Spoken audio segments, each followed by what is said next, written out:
Thank you for loving me. And it's stunning to see that what we see as so little, Nora sees the end result of it. To realize that you have even your small role to play, because that small role doesn't stop with you. It continues on, and it lights a candle, that lights another candle, that lights another candle, and it becomes exponential. And that's in the hands of our God. Amen.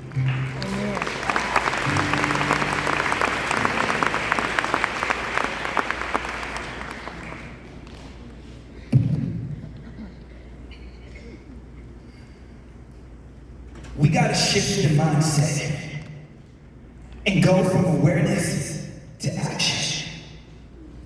We got to shift the mindset and let it be one powerful chain reaction. We're living in a world where kids are getting snatched and forced in the dark corners that form, left broken and starving and eternally torn, behind closed doors, giving up hope once more. No idea there's something greater that they could be living for. Come on, bro. We gotta shift the mindset, because it only becomes a problem when it happens to another family member. So imagine if that was your son, your daughter, then there would be a different transaction. We gotta shift the mindset, come correct, and stop thinking that this has nothing to do with us. It's time to confront and expunge the pride, the greed, the envy, the gluttony, and lust. Amen. But we say that it all seems endless, so why bother? But the real question is, how can we allow any of this to go on any longer? We gotta shift the mindset and lean in saving the life of a soul that no longer has to suffer be one. But let's be the swords and shields with our weapons raised up as we fight as one, as we fight for healing, fight for freedom, fight for the voiceless, fight for the future right here, right now in this moment. We gotta shift the mindset and bring war to the enemy's doorstep, change the dialogue and subject. Does anybody object? We must be willing to face this great threat. Our children, our youth are being reduced to mere objects. Amen. Amen. Man, we gotta shift the mindset. Shift the mindset. Because in the chaos, there can be comfort. Yes. And saving the life of one means one less soul that no longer has to suffer. Amen. Amen.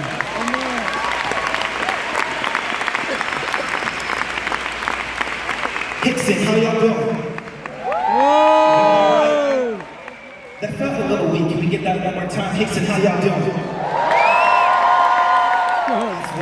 Way better. You guys have been enjoying yourselves tonight. Hasn't it been an amazing night of worship so far? Well, I just want to introduce myself. My name is Jason. It's nice to meet all of you. I'm here on behalf of Compassion International, and I would love to share a story with you. See, not too long ago, I had an opportunity to go to the Dominican Republic, and during that, I feel like we have some people from Dominican out here. That's amazing. Come on. While we were out there, well, let me give you context first. I've never been on a missions trip before at this point. And then also, I've never been in a country that lives drastically different than we do right here. And so when I had the opportunity to go, without any hesitation, I said, sign me up. So we get on the plane, we take off, we get into a bus, and then we drive about 45 minutes to head into the village that we were about to serve in. And I'm just a very observant person, so I like to take my surroundings in. And when we arrived, I just noticed how small these homes were. But the first thing that I noticed was on their roofs, the sheet metal that they had, some of them were rusted, some of them had holes in it, and when we arrived, it was pouring down rain, y'all. And it was flooding some of these homes. I noticed some of these homes didn't have any electricity. Some of them, they would have, about 4 or 5 children living in that home, plus the mother or father. And they would have a single bed there that was covered over by a mosquito net. And so I was seeing the different living conditions where it definitely was a culture shock for me personally. But there was an unexpected blessing that came my way while I was on this trip. We were out there for a whole week, and and then towards the end of the last trip, the entire time we got to visit different homes, but there was a mother that I got to meet at the very end. And when we walked into this family's home, the mother had just finished making some plantains, which, ooh, I love me some plantains. All right. But she had just finished making some too. for her and They're her good. family. But as we keep walking into the home, she finished, she puts the plantains onto a plate, and then she extends her hand out and the plate towards me and says, "Welcome to my home." And in that moment, I was sitting there and I was taking it in, and I couldn't process it all in that moment. But what was transparent to me was that the little that this mother had, and plus she had to feed the rest of her family as well, but the little that that mother had, she was willing to give to us, to bless us for that single moment. Amen. And I know my life was drastically different than her life, but I knew for a moment what it was like to have little. But my response wasn't that, not even close. Because when I had little, I was trying to hold on to everything. So I had a very scarcity mindset that I was living with. But this mother, she was living with an abundant mindset.